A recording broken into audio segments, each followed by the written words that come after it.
What's going on, everybody? It's another week. More RPG Corner, actually. Liv, I love it when you're here. I also love it when you're not because I get to talk some RPGs.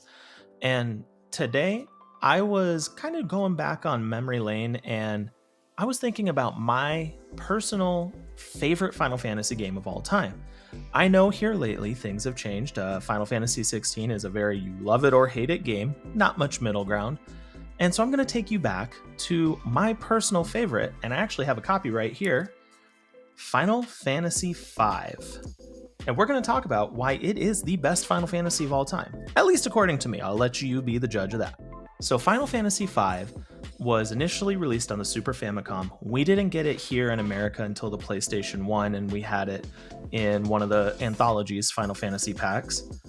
And oh my goodness. So Final Fantasy IV, Final Fantasy VI, so 2 and 3, which were released over here, built upon story, character development. 6, for most people, is arguably the best Final Fantasy, and I respect their opinion. I've personally never been able to finish it. It's frustrating to me. Yes, you can roast me in the comments. Please do. I would love to hear why I should play Final Fantasy VI. But Final Fantasy V is perfection in a bottle, and this is why.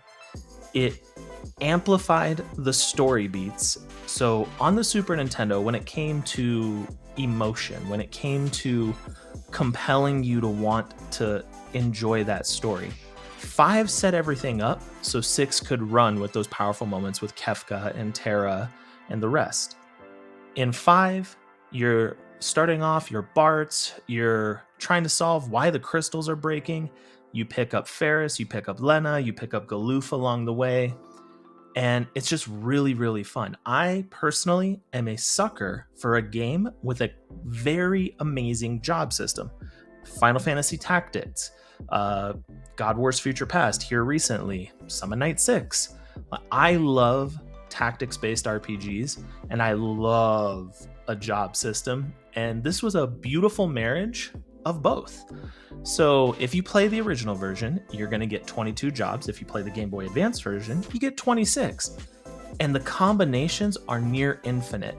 This is where enemy magic, your blue mage, fully shined. If you wanted to cheese the game a little bit, you could control the monsters and just get some OP abilities, especially like the level abilities. Oh my gosh, like I can't begin to gush enough about this game.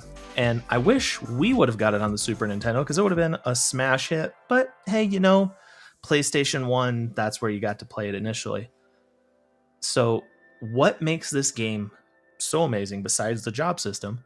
The story and the layers that it builds and hooks you in from your journey through the first world, figuring out what's going on with the crystals, where X-Death is brought back from his imprisonment, to journeying to the other world. There are crystals over there. They're not used too much in the story. You get such a powerful emotional moment between Galoof and his granddaughter. Oh my gosh, I'm not going to spoil that, but holy cow, it rammed it home. And then you come back, the worlds have merged because the crystals are gone. You think you beat X-Death, but you actually don't. He gains the power of the Void. He's wiping towns out left and right. You're gonna go and get ancient weapons in order to fight him from the heroes of old. And it's just that layer upon layer upon layer. They build the story beautifully. They make it to where it's not going to be overly wreck you. It's not going to be overly easy. It allows you to enjoy the game how you want. If you're a fan of White Mage, Black Mage, Time Mage, if you're a fan of a Magic Knight, a Summoner, the world's your oyster. A Beastmaster, an Archer / Ranger, whatever you want to call it, a Berserker, a Blue Mage, my favorite class personally. Or if you really want to cheese it, you be a freelancer and equip as much OP abilities as you want. By as much, I mean you get to equip 2 versus 1. And oh my gosh, this game, I've been saying oh my gosh a lot because, hey, this is my favorite game. It just takes you on such a wonderful journey. And games back then, it was very hit or miss. We had some amazing ones on the Super Nintendo. Chrono Trigger, Super Mario RPG. If you were lucky enough with, honestly, a ROM version, Bahamut Lagoon, Ogre Battle, March of the Black Queen. The list goes on and on and on. And Final Fantasy V performs better than them. With the exception of Chrono Trigger, can't fault Chrono Trigger. Sorry, Chrono Trigger plug. Chrono Trigger. Chrono Trigger, Chrono Trigger. You know what I mean? You rarely get, nowadays, very tight, concise, well put together games like you did with Final Fantasy V. And honestly, that's what I miss. And that's a big proponent of why I do the RPG Corner, is those retro RPGs. Shout out to Square Enix here. They re-released the Pixel remasters, so you don't have to go through PlayAsia to try and get the Switch version. You don't have to shell out $400-ish for the PlayStation 4 version. Everybody and their mother bought that one out when the pre-orders went live.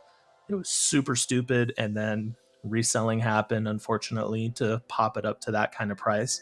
So with that re-release, it's readily available. You can argue about the price a little bit. It is $74.99, but you're getting 6 games in one, so potato. This is one you don't want to miss. And if you haven't played it because you're new to the genre, or you just aren't a fan of going back with retro and you want to stay current, this is one you have to take a break for and do. The Pixel Remaster version amps up all of the games quite a bit. It's the best version to play of Final Fantasy V. You don't want to miss it. This game is a 10 out of 10 for me. Honestly, Tactics is my favorite Final Fantasy. It's not a mainline one, so I can't count it in the mainline entries. So hey, sorry Tactics, as much as I love you. This game, you will not want to put down start to finish. The layers of the story, the collecting of the summons, the just powerful moments that the game continues to pile on. And for being a Super Nintendo game, that's very hard, because most games back then were exposition dump, here's a little combat, walk around a little bit, or if you listen to my last episode about 7 Saga, it was just, hey, let's be unforgiving and punish you because difficulty. Final Fantasy V is a perfect marriage of gameplay, story, and mechanics woven perfectly. It set the tone so Final Fantasy Tactics could completely run. There's a few other reasons for that, but for me, that is what it is. And honestly, play it. Please, if you do nothing, if you stop the episode right here, go pick up Pixel Remasters, download it. Like, if you prefer to pirate games, that's your choice. I'm not saying good or bad. There's so many ways you can play this, from mobile to ROMs and everything. Give this one a shot. It's the best of the retro ones. Unless you're a fan of 6, then hey, sue me. Thank you guys so much for listening to me rave about why Final Fantasy V is amazing. I hope you go and play it. If you are new to the channel, please like, share, and subscribe. It helps us out a ton, and we really appreciate it. And leave a comment. I want to know, what's your opinion of Final Fantasy V? Where does it rank in your top 5 of the mainline Final Fantasy entries? And if you have played it, what's your favorite job? Blue Mage here, shout out, White Wind, Mighty Guard, Stupid Broken. If you know, you know. Again, thank you all so much. You know where to find us. Obviously, you're here listening to us. But if not, subscribe. It's going to be down here somewhere. And then follow us on Instagram at The Top Tenor Show, and follow us on TikTok at The Top Tenor Show. We love producing this content. Me personally, I love the RPG Corner. I can nerd out about this forever. I mean, heck, you can see behind me, there's a cool Chrono Trigger poster that I kind of need to hang up. I fail. So again, thank you guys so much. I can't wait to share more RPGs with you. Play Final Fantasy V. If you don't listen to anything else from the channel, that's what you got to listen to. We'll see you next time.